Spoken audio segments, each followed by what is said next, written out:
우리 1절에서 3절까지 좀 살펴보기를 원합니다. 먼저 1절에서 3절까지의 말씀의 전반적인 배경은 그 뒤에 4절에 나와 있습니다. 4절에 보면 그 성읍은 광대하고 그 주민은 적으며 가옥은 미처 건축하지 못하였습니다. 자, 이 시대의 먼저 배경이 뭐냐면 성읍은 굉장히 넓어요. 그런데 사람들이 너무 적다라는 것입니다. 우리 교회 상황과 참 비슷한 것 같아요. 어떻게 보면 예배 드릴 수 있는 공간은 상당히 넓죠. 그런데 예배를 드리는 많은 사람들이 없습니다. 물론 저는 이것도 아주 감사하고 있습니다. 그러나 물리적인 어떤 수치만으로 놓고 봤을 때는 참 이 느헤미야 본문의 상황이 우리 교회 상황과 많이 비슷하다. 원래는 예루살렘에 사람들이 많았습니다. 그러나 이런저런 연유로 해서 이리 뿔뿔이 흩어지고 저리 뿔뿔이 흩어지고 그러면서 많은 사람들을 다 잃었고, 그리고 느헤미야를 통해서 다시 힘들게 성벽 재건은 겨우 해놨는데 막상 보니 이 땅덩어리는 넓고 안에 있는 사람들은 너무나도 적었던 것, 그것이 오늘 말씀 본문의 전반적인 배경입니다. 자, 이제 느헤미야가 이제 황폐한 땅을 다시 축복의 땅으로 바꾸기 위해서 이제 사람을 다시 세우는 장면이 나옵니다. 자, 사람을 다시 세우는데 오늘 세우는 사람들이 누구냐면 파수할 사람들입니다. 여러분, 파수한다라고 하는 거 그냥 망보는 사람, 지키는 사람을 파수한다라고 이야기하는데, 여기서 파수한다라고 하는 건 느헤미야 전체적인 문맥 속에도 보면 어떤 의미를 갖고 있냐면 단순히 망보고 단순히 지키는 그런 사람은 아니에요. 이제는 좀 어떤 의미가 있느냐면 다시는 잃어버리지 않도록 망을 보고 다시는 잃어버리지 않도록 지키는 사람이 바로 파수하는 사람입니다. 왜요? 한번 잃어버리는 경험을 겪었잖아요. 근데 그 사람이 처음 파수하는 사전적인 의미와 지금 파수하는 의미가 같겠습니까? 다를 수밖에 없는 거죠. 그러니까 다시는 잃어버리지 말아야겠다, 그 마음으로 사람을 세우고 파수한다. 우리가 그렇게 의미를 살펴보면 좋을 것 같습니다.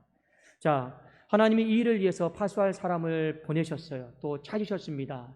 그리고 오늘 본문의 말씀에 짤막한 구절이지만 파수할 사람은 어떤 마음을 가져야 되는가, 이 부분에 대해서 크게 세 가지로 여러분들에게 좀 설교하고자 합니다. 자, 먼저 우리 1절 말씀을 같이 한번 우리 읽어보도록 하겠습니다. 느헤미야 7장 1절입니다. 시작. 성벽이 건축됨에 문짝을 달고 문지기와 노래하는 자들과 레위 사람들을 세운 후에, 자, 파수자가 가져야 될 첫 번째 마음은 먼저 결론부터 말씀을 드려요. 모두의 일이다.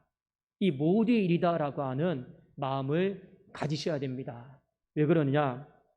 오늘 이제 문짝이 달리자마자 사람을 세우는데 누구를 세우냐면 문지기 세우고 노래하는 자들 세우고 레위 사람들을 세웠다, 이렇게 나와 있죠. 자, 그런데 이 문지기, 그 다음에 노래하는 자들, 그 다음에 레위 사람들이 나오는데 이 역할들을 전부 다 거의 다 누가 했냐면 그 당시에 이 레위 지파에서 다 감당을 했어요. 어떻게 보면 레위 지파 사람들은 자신만의 고유의 일이 있었습니다. 그 자신만의 고유의 일이 무엇입니까? 성전 안에서 봉사하는 주된 고유의 영역의 일이 있었어요.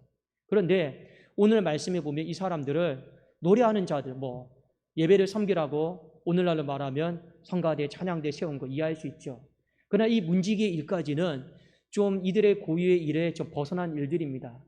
어떻게 보면 성벽 문 지키라라고 하는 이 일은 엄밀하게 따지면 이 레위 지파의 고유의 영역은 아니에요. 그런데 사람이 없는 걸 어떻게 해요? 사람이 없는 걸 어떻게 해요? 사람이 없으니까 성전 안에서만 봉사하던 사람들이 이 문지기 일까지 같이 했어요. 그런데 오늘 말씀에 보니 이렇게 나와 있죠. 레위 사람들을 세웠다, 이렇게 나와 있습니다. 이 세웠다라고 하는 건 영원히 너 이 일을 하라 이런 게 아니고 일시적으로 임명을 한 거예요. 그러니까 당시 상황을, 정황을 살펴보면 우리가 이렇게 땅덩어리는 넓고 성벽은 다 지어놨는데 여기 안에 사람도 없고 지킬 사람도 없으니까 이 일을 너와 내가 해야 되지 않겠느냐. 아마 서로 합의점을 찾았던 것 같아요. 그리고 이 일에 너보고 영원히 하라는 거 아니다. 한시적으로라도 이 일을 책임감을 갖고 했으면 좋겠다. 이렇게 해서 레위 사람들이 이 문지기 일부터 하게 되는 것입니다. 그런데 중요한 게 있어요.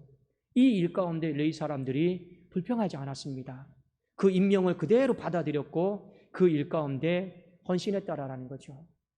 우리가 힘들면요, 이런 상황이 오면 여러분 중요한 한 가지 파수자의 마음이 있습니다. 모든 사람들은요, 너의 일과 나의 일을 구분하기를 굉장히 좋아합니다. 그게 사람이에요. 왜요? 책임 안 지려고. 그게 보통 사람이지 않습니까? 그런데 땅덩어리는 넓고 안에 사람은 적어요. 그러면 너의 일이 어디 있고 나의 일이 어디 있습니까? 여기에는 모두의 일이 되는 거예요. 그런데 오늘 이 모두의 일을 누가 한 축을 감당을 해줬느냐? 거의 대부분 레위 사람들이 임명을 받아서 감당을 해준 것입니다. 그것이 파수자의 가장 여러분 기본적인 마음이에요. 교회 일도 마찬가지입니다. 우리는 각자가 받은 그 직분이 있어요. 그리고 그 직분 속에서 우리가 해야 될 일들이 있습니다. 그렇죠? 물론 서로 일에 간섭하고 관여하라는 것은 절대 아니에요. 그런데 손이 부족해요. 손이 부족한데 이 일은 내 고유의 영역이 아니에요. 그럼 우리는 은근슬쩍 모른 채 하면 됩니까? 그렇게 하면 안 된다라는 거예요. 내 일은 아니지만 모두의 일이다라고 하는 그 올바른 접근 방법을 가지고 그 일을 내 일처럼 해야 되는 것이 바로 파수자의 마음이다. 그것을 일깨워주는 거예요. 제가 예전에 부교육자 때 담임 목사님께서 항상 이런 말을 하셨어요. 항상 어떤 마음을 말씀을 하셨냐면 하나님이 담임 목사로 보내실 때가 있다. 그때가 언제입니까? 가끔씩 이게 서로 대화를 하거든요. 그러면 꼭 이런 말씀을 하세요. 원목사 자네가 하는 일, 자네가 성실하게 감당하는 그 일을 벗어나야 된대요. 이게 무슨 말이냐면 제가 선임 그 행정 목사로서 저는 딱 저의 일이 딱 정해져 있어요. 본당에 올라와도 저의 일이 딱 정해져 있고 다 정해져 있어요. 그리고 그런 부분에 있어서 일 분배는 칼 같았거든요. 그런데 어느 날 담임 목사님께서 저를 부르시더니 이 말을 꼭 하더라고요. 왜 네 일만 하려고 하느냐? 전 제 일만 하면 되죠. 나중에 담임 목사로 나가려면 항상 전체를 볼 줄 알아야 된대요. 그리고 전체의 모두의 일을 다 할 줄 알아야 된대요. 그래도 이분이요, 어느 순간부터 저한테 이것저것 많이 시키더라고요. 뭐도 시킨지 아십니까?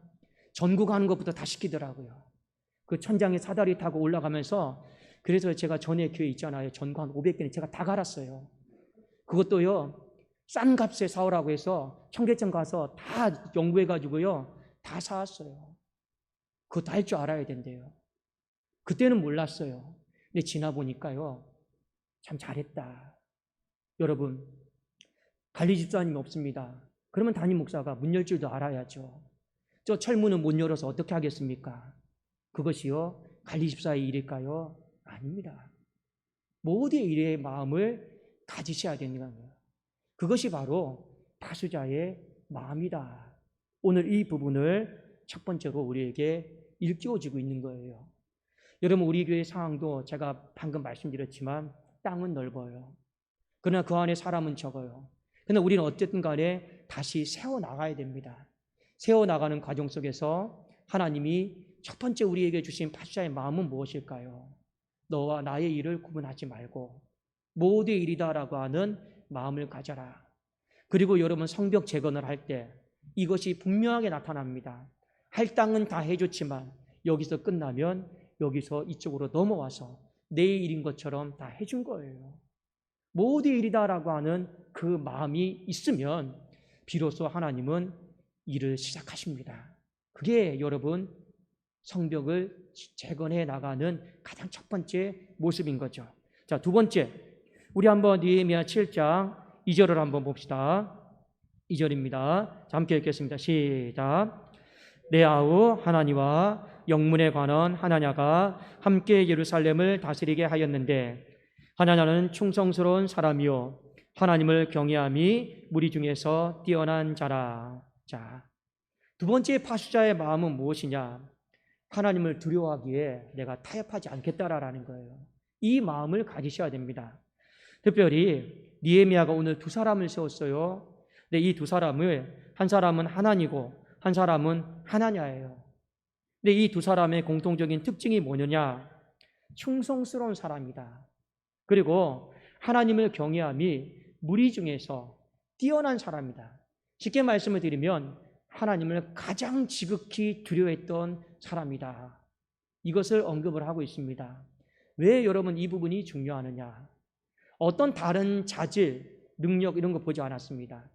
그의 마음 가운데 하나님을 지극히 두려워하고 있느냐? 이걸 본 거예요. 왜 그러느냐? 그 시대상을 보니까 여러분 지난주 설교 말씀도 기억이 나십니까? 그 당시에 선지자들도 전부 다 돈의 매수가 되어서 다 사람 편에 섰어요. 말만 목사고 말만 선지자였지 전부 다 산발락과 도비아와 이쪽의 뇌물의 매수가 되어서 다 타협하고 그들의 신앙이 다 무너졌습니다. 그러니 이 사람들에게 다스리는 직분을 맡기는데 그 시대의 분위기가 돈에 너무 약해요. 물질에 너무 약해요. 매수당하는 것에 너무 약해요. 그러니까 높은 자리에 세워놓으면 뭐합니까? 다스리는 자리에 세워놓으면 뭐합니까? 그 위에서 돈의 매수가 되어서 사람 편에 서서 여러분 위에서 다 무너뜨리는데요. 그러니까 느헤미야가 누군가는 다스리는 사람을 세워야 될 텐데 그러면 누구를 세울까? 그 시대적인 분위기 상에서 봤을 때 그러면 타협하지 않는 사람, 돈에 매수되지 않는 사람, 사람 편에 서지 않는 사람, 오직 하나님만 경외하고 신앙 안에서 서는 사람, 그 사람을 세워야겠다. 그 사람이 바로 누굽니까? 하나님과 바로 하나냐인 것이죠. 여러분, 파수자의 두 번째 마음은 무엇이냐? 타협하지 않는 거예요. 여러분, 다스리는 자가 다스리기만 좋아하지 그의 마음속에 돈에 매수되고 물질에 매수되고 어떤 정욕에 매수되어서 타협의 길로 가잖아요. 그러면 그 공동체는 무너지는 건 시간 문제인 것입니다. 중요한 건 뭐냐? 내 삶 속에 파수자가 가져야 될 마음, 어떻게 하면 내가 높은 위치에 올라가서 다스릴까? 이런 마음 다 내려놓고 어떻게 하면 하나님을 경외하고 두려움에 있어서 내가 지극히 존귀한 자가 될까? 그 마음을 항상 가지셔야 되는 거예요. 안 그러면 이 교회에서 목회다라고 하는 것도 권력화가 되고 사유화가 되고 변질이 되어버리는 거죠. 그렇지 않겠습니까? 왜 여러분 변질이 되고 사유화가 됩니까? 어떻게 하면 내가 하나님 앞에서 하나님을 두려워하는 마음 가운데 존귀한 자가 될까? 하나님을 두려워하는 이 마음 가운데 내가 가장 높은 곳에 설까? 우리가 자나깨나 이것만 생각해야 되거든요. 그런데 우리는 시간이 지나면 어떻게 바뀌느냐? 어떻게 하면 내가 높은 곳에서 높은 직분에서 다스릴까? 여기에 많이 몰두하고 있거든요. 그러니까 이것이 시간이 지나면 마귀가 그걸 알아요. 아니까 어떻게 합니까? 돈에 넘어지는 거고 물질에 넘어지는 거고 정욕에 다 넘어지는 거예요. 그러므로 파수자가 가져야 할 두 번째 마음은 여러분 반드시 기억하십시오. 타협하면 안 돼요. 특히 교회는 타협하면 와르르 다 무너집니다. 아랫사람들은 여러분 아랫사람이라도 죄송합니다만 양들은 물을 하나님 그렇게 막 묻지는 않아요. 그러나 이사야서 말씀에도 보고 이 포로 시대의 모든 가정들을 보면 다 지도자들입니다. 지도자들이 타협하는 거예요. 왜 타협할까요? 하나님을 경외하는 마음을 잃어버리는 거예요. 하나님을 두려워하는 그 마음 가운데 정말로 그 부분만큼은 양보하면 안 되는데 이미 우리가 지난 시간에 보았듯이 모든 선지자들조차도 다 무너졌다라는 거예요. 그래서 여러분 다스리긴 다스려야 돼요. 그 사람이 필요해요. 그러나 우리는 그 사람이 이런 사람 되게 해달라고 기도하셔야 됩니다. 하나님을 경외하고 이 하나님을 경외함이 무리 중에서 뛰어난 사람이 되게 하여 주시옵소서. 이 마음을 갖고 여러분들이 지금부터 기도를 많이 해 주십시오. 자, 마지막 세 번째 파수자의 마음입니다. 우리 3절 한번 보겠습니다. 3절입니다. 함께 읽겠습니다. 시작. 내가 그들에게 이르기를 해가 높이 뜨기 전에는 예루살렘 성문을 열지 말고 아직 파수할 때 곧 문을 닫고 빗장을 지르며 또 예루살렘 주민이 각각 자기가 지키는 곳에서 파수하되 자기 집 맞은편을 지키게 하라 하였노니. 마지막으로 이 파수할 사람이 가져야 될 마음은 뭐냐? 스스로가 깨어 있어야 돼요. 스스로가 깨어 있고, 그리고 본인 스스로가 다른 사람을 향해서 우리 깨어 있자라고 말할 수 있는 사람, 이 사람이 진정으로 파수자입니다. 자, 오늘 말씀에 보면 이렇게 나와 있죠. 성문을 여는데, 자, 뭐라고 느헤미야가 얘기를 합니까? 해가 높이 뜨기 전에는 예루살렘 성문을 열지 마라, 이렇게 나와 있죠.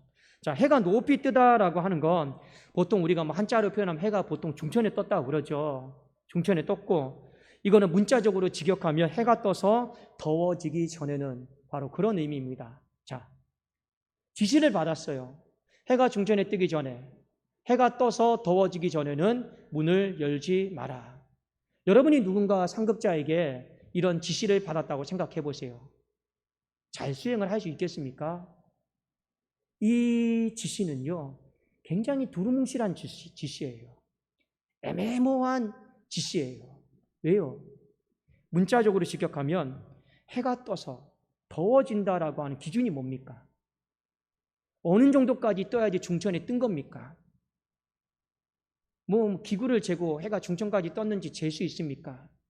어느 정도까지 떠야지 덥다라고 하는 그런 감이 있을까요? 이 질문은요, 굉장히 두루뭉실한 질문이에요.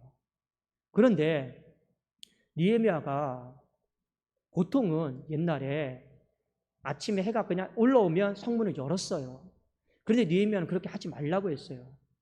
해가 떠서 더워지기 전에는, 그 다음에 왜 이런 이야기를 했을까요? 느헤미야의 기준은 하나였습니다. 무엇이었느냐? 그 성 안에 있는 사람들이 있잖아요. 일어나서 본격적으로 활동하는 걸 보고, 그게 기준이에요. 안에서 일어나서 본격적으로 움직이고 활동하는 걸 보는 그 시간이 느헤미야가 판단했을 때는 대략적으로 해가 중천에 뜨기 전이다 본 거예요. 그 기준은 뭡니까? 이 이스라엘 백성들이 성벽 안에서 좀 삼삼하게 모이고 좀 활발하게 움직이고 그 때를 보고, 그게 기준입니다. 그리고 해가 좀 이렇게 중천 떴을 때 거의 그 시간하고 맞을 거다. 그리고 그때 문을 열면 된다라고 얘기한 거예요. 자, 왜 그랬을까요? 느헤미야의 마음속에는 어떤 두려움이 있느냐? 지금 성벽 제거는 다 끝내놨지만 여전히 적이 언제든지 기습할지 모른다라고 하는 이 두려운 마음이 있는 거예요. 자, 여러분, 아까 제가 말씀드린 땅덩어리는 넓고 사람은 적어요. 군대를 따로 정비해 놨습니까? 누가 군인 역할을 해야 됩니까? 거기 안에 살고 있는 사람들이 활동하다가 또 나팔 불면 창 들고 나가야 되는 거예요. 그러니 여러분, 사람들이 어느 정도 활동했을 때 항상 뭘 얘기하는 겁니까?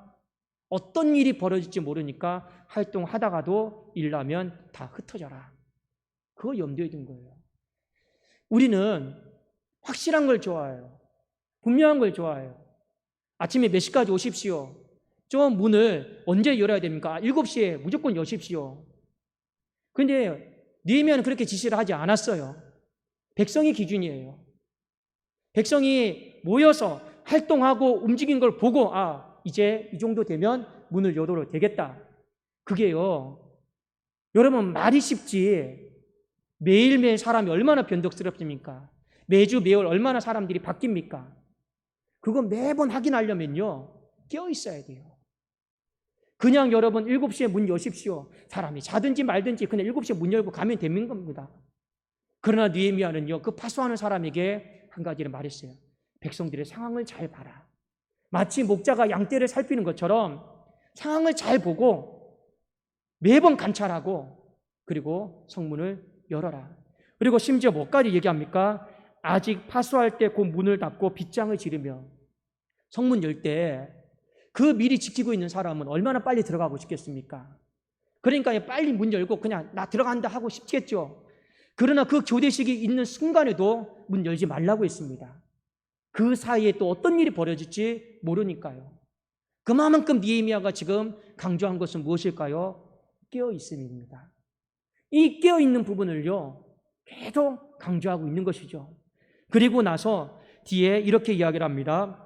또 예루살렘 주민이 각각 자기가 지키는 곳에서 파수하되 자기 집 맞은편을 지키게 하라 하였느니, 이 말이 여러분 무슨 말일까요?